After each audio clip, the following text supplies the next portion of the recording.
Này các con nghe ta nói đi. Hãy yêu kẻ thù mình. Hãy làm điều tốt cho ai ghét anh em, chúc phước cho ai rủa anh em, và cầu nguyện cho ai nghi ngờ anh em.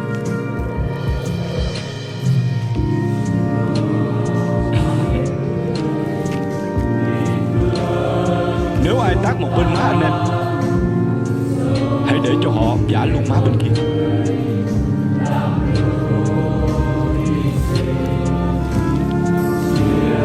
Nếu ai lột áo khoác anh em, hãy để cho họ dùng luôn cả áo trong. Hãy ban cho mọi người kêu xin anh em. Và này, nếu ai lấy chi của anh em, đừng đòi lại làm gì.